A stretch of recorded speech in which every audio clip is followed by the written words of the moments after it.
제가 한 병을 묘사해 보겠습니다. 질병에 대해서 어떤 질병인가 한번 생각해 보시기 바랍니다. 일에 대한 의욕이 갑자기 사라진다. 체중에 급격한 변화가 생긴다. 식욕이 없어진다. 수면 장애가 있다. 내가 인생을 살아갈 가치가 있는가 하는 가치감이 상실된다. 죄책감에 허덕인다. 화를 잘 낸다. 혼자 있고 싶다. 종종 죽고 싶을 때가 있다.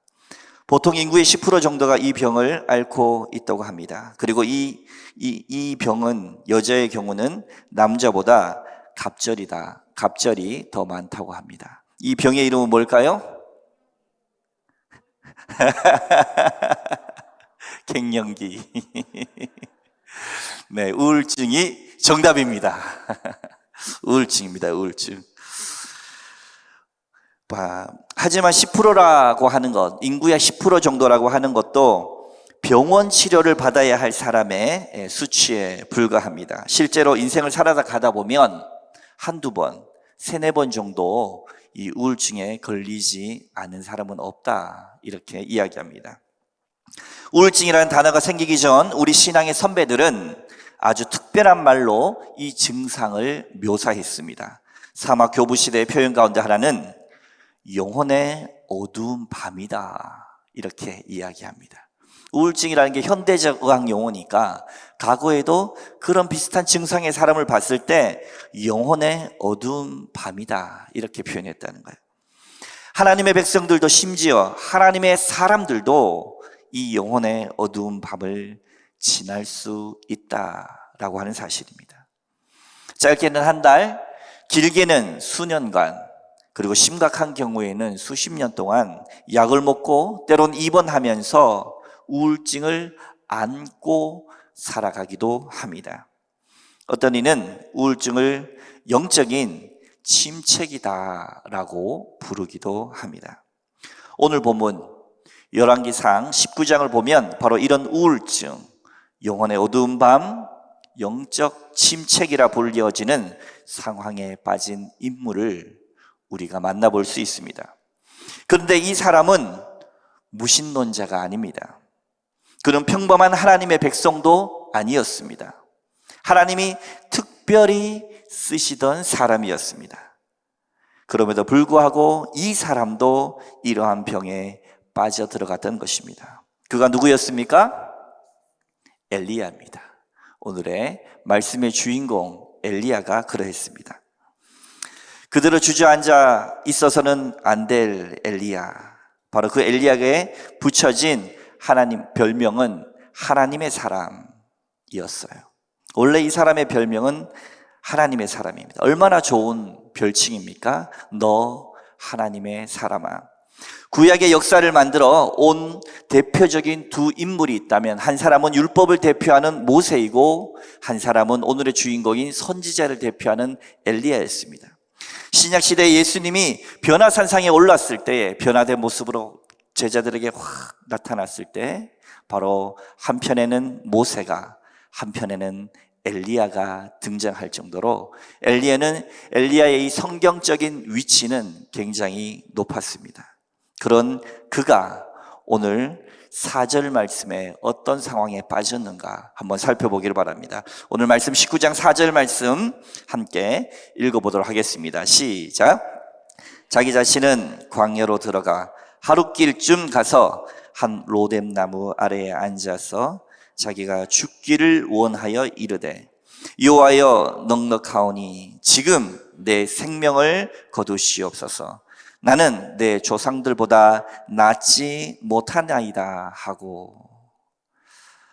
엘리야가 어느 날 갑자기 로뎀나무 아래에서 주저앉았습니다. 로뎀나무를 찾아보니까 대쌀이나무 같은 거예요. 쌀이나무. 그런 나무들, 꽃도 핍니다. 2월 정도가 되면 꽃이 피는데 거기에 털썩 주저앉아서 하나님, 더 이상 살고 싶지 않습니다. 내 생명을 가져가 주세요 라고 하나님의 백성이 아니라 특별히 하나님이 사용하시는 하나님의 사람이었던 엘리야조차도 이런 영적인 침체에 빠져서 하나님, 더 살고 싶지 않습니다.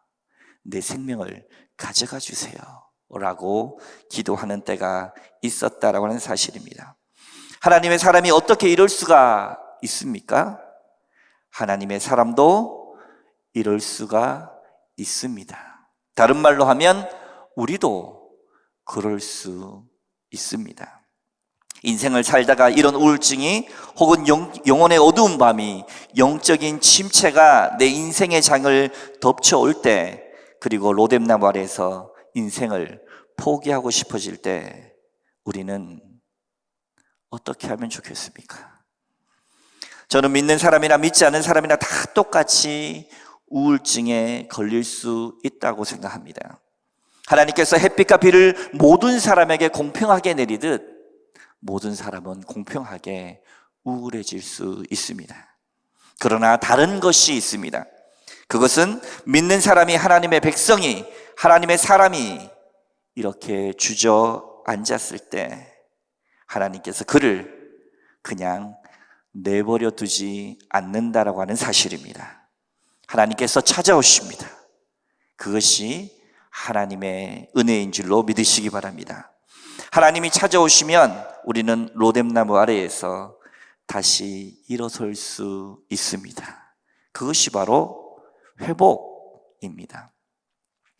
그대로 주저앉아 있어서는 안 될 엘리야, 이 하나님의 사람의 회복을 위해서 하나님께서 어떻게 은혜로 역사하시는가, 그 모습을 오늘 본문을 통해서 주목해 보기를 원합니다. 엘리야의 회복을 위해서 우리가 먼저 주목해야 될 사실들이 있습니다. 그것은 엘리야를 영적인 침체 속에 빠뜨렸던 원인이 무엇인가를 우리가 알 필요가 있습니다. 병의 진단을 잘 해야 그 진단을 바탕으로 치유도 잘 할 수 있기 때문입니다. 하나님의 사람 엘리야를 도대체 이 모양으로 만들었던 그 원인, 그것이 무엇일까요? 본문을 통해 확인할 수 있는 것은 그는 쉼이 없는 삶을 달려왔다라는 것입니다. 오늘 말씀을 함께 찾아보면서 조금 읽을 텐데 열왕기상 17장에서 19장 사이를 조금 왔다 갔다 할 겁니다. 가능하면 성경책을 미리 조금 찾아 놓으셔도 좋겠습니다. 본문을 통해 확인할 수 있는 것은 쉼없이 달려온 그 엘리야는 3년 동안 여러 번 삶의 주거지를 옮겼습니다. 지금 있는 것은 로뎀나무, 브엘세베가 있는 곳입니다.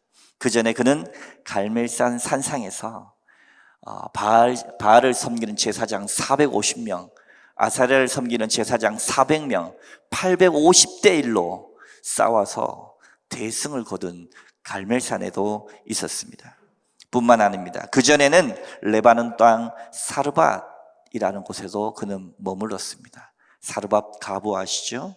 마지막 먹고 죽으려고 했는데 엘리야를 대접하게 하고, 그의 아들이 죽으려고 했는데 몸을 포개어서 엘리야를 통해서 살려내게 하는 역사도 일으킵니다. 그 전에 그는 아합 왕 앞에 가서 그에게 심판을 선포합니다.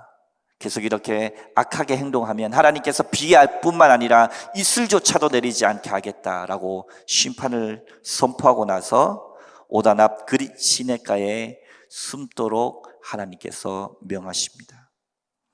계속된 이동과 사역을 통해서 그는 그 사이에 전혀 쉬지 못했습니다. 그렇게 달리고 달리다 어느 날 갑자기 주저앉은 것입니다. 성경은 물론 쉼보다는 더 많은 일의 중요성을 강조합니다. 아시는 것처럼 일은 보람된 것입니다. 성경에 그런 말이 있죠. 일하기 싫거든 먹지 말아라. 그렇죠? 그리고 하루 쉬지만 엿새 동안은 어떻게 해야 됩니까? 열심히 일해라. 엿새 동안 열심히 일하고 하루를 쉬어라. 이렇게 이야기합니다. 일은 중요한 것입니다. 보람된 것입니다. 가치 있는 것입니다. 그러나 쉴 줄 모르는 것이 문제입니다. 바로 엘리야의 이런 삶을 통해서 그는 어려움을 겪었던 것입니다. 그래서 성경도 하루는 쉴 것을 명령하십니다. 안식을 명령하신 것은 하나님이십니다. 그 일과 함께 이제는 쉬는 것도 배워야 합니다. 여러분, 잘 쉬어 보신 적이 언제십니까? 언제쯤 내가 한번 푹 쉬고 나서 심심해서 더는 못 살겠다 하고 일어나서 뭐라도 좀 내가 해봐야 되겠다 라는 마음을 가져본 적이 언제십니까? 늘상 이 일 끝나면 저 일, 이거 신경 쓰다 보면 저거 신경 쓸 거, 그렇게라도 되면 다행이죠. 어침대 겹친 격으로 설상가상으로 이 일은 겹쳐서 더 많이 우리에게 다가오기 때문에 우리는 쉴 수 없어서 마음 들 곳 없어서 때로는 어려운 상황에 처하기도 합니다. 저는 조정래의 소설 한강을 보면서 산업화 이후에 대한민국이 얼마나 단시간에 경제를 성장시켰는지 봤습니다. 수많은 여공들이 공장에서 새벽부터 밤늦게까지 그 먼지 구덩이 속에서 먼지를 마시면서 이 한국의 산업을 일으킨 모습을 보았습니다. 뿐만 아닙니다. 독일로 광부와 간호사로 갔습니다. 그리고 거기서 죽어라 일해서 외화를 벌어들입니다. 그분들이 한국에 오면 대접받을까요? 가족들은 이미 자리 잡았는데 오히려 눈치 보여서 다시 독일로 돌아가는 장면이 소설 한강에는 나옵니다. 이렇듯 죽으라 일하고 일해서 한국 사회는 경제적 대국이 되었지만 마음 한편은 우울감과 어려움과 피곤함과 괴로움과 가치를 때로는 잃어버리면서 살아가는 것입니다. 세상에서 가장 불쌍한 것이 죽어라 일하다 어떻게 되는 겁니까? 죽는 겁니다. 이것이 가장 불쌍한 겁니다. 요즘 금리가 올라갑니다. 빚내서 집을 산 사람들이 시름도 깊어지는 것 같습니다. 한 달 갚아야 할 이자가 버거워서 집 한 채 두고 치킨 한 마리 아이들에게 시켜주기가 부담스럽다고 합니다. 제가 아는 지인 중에 한 명은 한 달 수입이 600인데 상백을 원금과 이자를 갚아 나간다 그래요. 네. 그렇게 해서 몇 년 갚습니까? 보통 30년간 이자 원금 상환의 노예가 됩니다. 물론 시세 차익이라도 누리면 다행인데 항상 시대가 그렇진 않습니다. 그래서 우리는 깨달아야 합니다. 중요한 것은 재산이 아니라 오늘 살아가는 삶입니다. 성과가 아니라 오늘 살아내야 하는 우리의 지금 여기의 삶입니다. 대한민국은 현재 위대한 경제 국가가 되었지만 끊임없는 경쟁을 통해 쉼을 학습하지 못해서 우울증, 자살이라는 오명을 벗어내지 못합니다. 설교를 준비하면서 보니까 바로 어저께 또 유망한 발레리나 한 명이 우울증 때문에 본인의 생을 마친 슬픈 소식을 접해야 했습니다. 단신이었던 그는 짧은 그의 키를 극복하기 위해 끊임없이 기술을 노력하고 애써서 국립 발레단까지 들어갔고 호두깎이 인형이라고 하는 주연까지 맡았는데 왜 갑자기 그의 인생이 무너졌을까요? 아주 슬프고 아픈 소식입니다.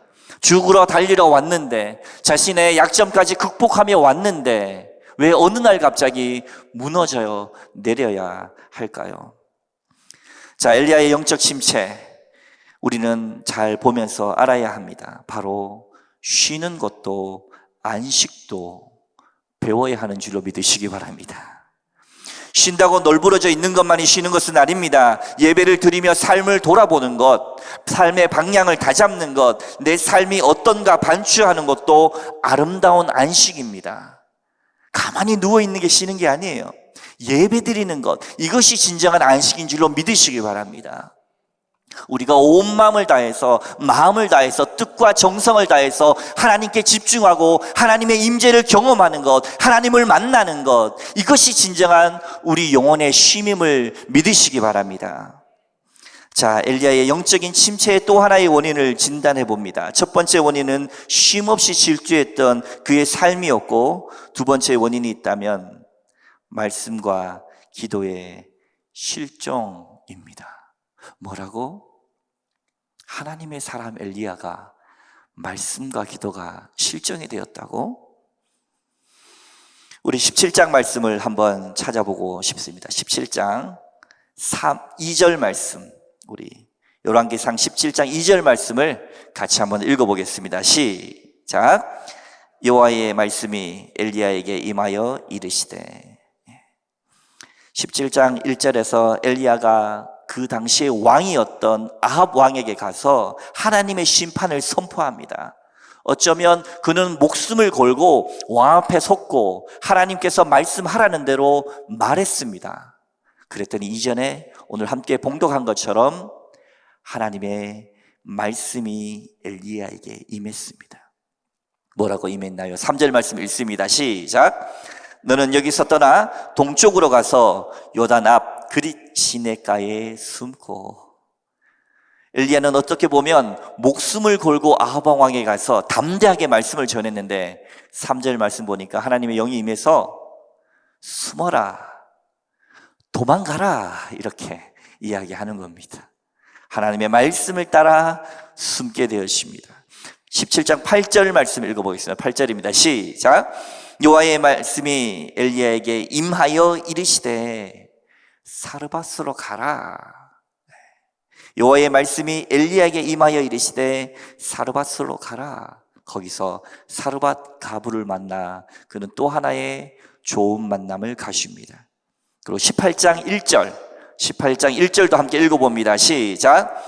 많은 날이 지나고 제3년에 여호와의 말씀이 엘리야에게 임하여 이르시되 너는 가서 아합에게 보이라. 내가 비를 지면에 내리리라.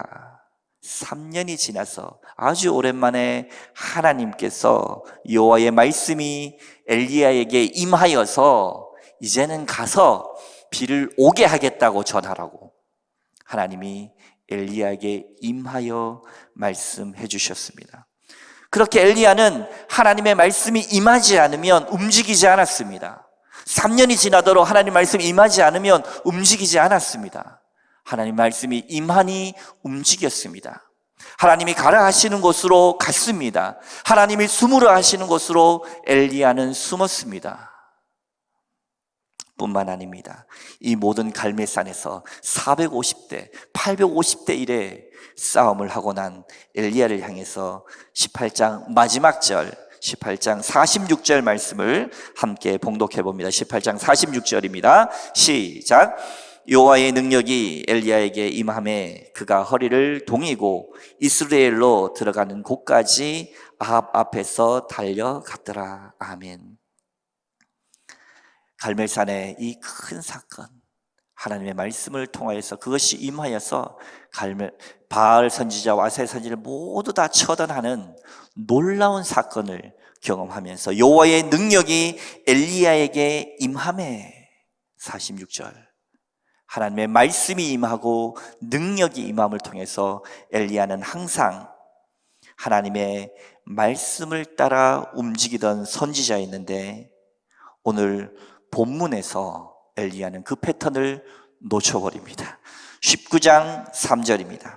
우리 오늘 본문 19장 3절 말씀 함께 읽어보겠습니다. 시작. 그가 이 형편을 보고 일어나 자기 생명을 위해 도망하여 유다에 속한 브엘세바에 이르러 자기의 사환을 그곳에 머물게 하고. 아합 왕이 아름답게 여기는 페니키아 공주인 이 이세벨이 아주 마음을 강하게 먹고 아합이 당한 모든 일을 이세벨에게 구하니까 이 공주가 2절에 이렇게 얘기했죠. 19장 2절에 이세벨이 사신을 엘리야에게 보내어 이르되 내가 내일 이맘때에는 반드시 네 생명을 저 사람들 중 한 사람의 생명과 같게 하리라. 그렇게 하지 않으면 신들이 내게 벌 위에 벌을 내림이 마땅한지라. 내가 너를 죽이겠다. 내가 반드시 너를 찾아나서 처단하겠다라고 하는 이 이세벨, 이 여왕의 말 한마디에 갈멜산에서 450대 1, 850대 1의 싸움을 하나님의 능력으로 감당했던 이 엘리야 선지자는 도망하는데 우리가 3절 말씀 유심히 보셨습니까? 이 형편을 보고 하나님을 본 것이 아니고, 하나님의 말씀이 임한 것도 아니고, 하나님의 능력이 임한 것도 아니고, 이 형편을 보고 일어나 자기의 생명을 위해 도망했습니다. 여기에는 어떤 기도도, 어떤 말씀도, 어떤 능력도, 어떤 임함도 없었습니다. 바로 엘리야가 하나님 앞에서 말씀과 기도를 놓쳤다라고 하는 사실입니다. 우리의 삶 가운데 때로는 피곤하고 힘들고 어려워서, 우리의 삶에 지치고 어려워서 말씀과 기도를 놓친다면 바로 로뎀나무 아래에서 엘리야와 똑같이 하나님 의미 없습니다, 자리에 나를 데려가 주세요라고 기도할런지도 모르겠습니다. 우리가 그러한 구렁이에 빠지지 않도록 날마다 오늘의 모든 예배자들은, 수요 예배자들은 주님의 임하심과 능력과 말씀과 기도 가운데 서시기를 주님의 이름으로 축원합니다. 하나님이 더 이상 살고 싶지 않습니다, 내 생명 가져가세요. 엘리야의 삶에서 말씀과 기도를 잃어버린 것입니다. 그것이 엘리야로 하여금 영혼의 침체를 빠지게 한 것입니다. 여러분은 어떻습니까? 코로나 시대를 지나면서 주저앉아 버린 것은 아닙니까? 바쁜 것은 고사하고 기도와 말씀을 놓쳐버린 것은 아닙니까? 편한 것이 익숙함이 되어서 기도하는 것과 가치 있는 말씀으로 무장된 삶을 우리가 잃어버리고 살아가고 있지는 않습니까? 주기도문에 오늘 우리에게 일용할 양식을 주옵시고 라고 하는 기도문이 있습니다. 오늘 우리에게 육신의 양식은 있지만 삶의 보람과 가치와 의미가 되는 그 하나님의 말씀이 없어서 공고함에 빠진 것은 아닙니까? 하나님의 말씀이, 삶의 보람이, 가치가 날마다 우리 가운데 이제 회복되어지고 채워지고 예배 가운데 나오고 주님 가운데 함께 사라지고 주님 손잡고 살아내시는 여러분들 다 되시길 주님의 이름으로 축원합니다. 말씀과 기도가 있을 때 하나님의 임재가 우리에게 있습니다. 하나님께서는 이러한 엘리야를 가만히 두고 보고 계시지 않으셨습니다. 우리 5절과 6절 말씀 함께 읽도록 하겠습니다. 5절과 6절입니다. 시작. 로뎀나무 아래에 누워 자더니 천사가 그를 어루만지며 그에게 이르되 일어나서 먹으라 하는지라. 본즉 머릿맡에 숯불에 구운 떡과 한 병 물이 있더라. 이에 먹고 마시고 다시 누웠더니. 우리가 영적 침체를 빠지고 어렵고 힘들고 그럴 때 기도원만이 답은 아닙니다. 기도원 가서 기도하는 것도 좋지만 때로는 오늘 하나님의 말씀처럼 어떻게 엘리야에게 하나님의 말씀이 임했습니까? 로뎀나무 안에 누워 잠을 재우시는 겁니다. 사람이 너무 힘들고 어려울 때는 잠을 잘 수 있으면 참 좋습니다. 잠을 재우셨어요. 뿐만 아니에요, 천사가 그를 어루만집니다. 어메이징한 터치를 그에게 하십니다. 고원에 아주 고급 시설의 고아원에 아이들이 있습니다. 아주 고급 시설의 고아원에 아주 잘 또 정리된 음식과 뿐만 아니라 영양소도 골고루 한 그런 고아원의 아이들에게 음식을 제공했는데 시간이 지나도 아이들이 잘 크지 않습니다.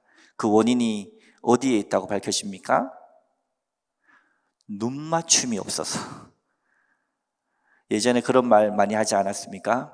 내가 먹여주고 재워줬는데 뭐가 부족해서. 눈맞춤이 부족합니다. 어루만짐이, 사랑이 부족하면 아무리 좋은 영양소를 먹여도 아이가 잘 자라지 않습니다. 여러분, 하나님의 어루만지심을 경험하시길 주님의 이름으로 축복합니다.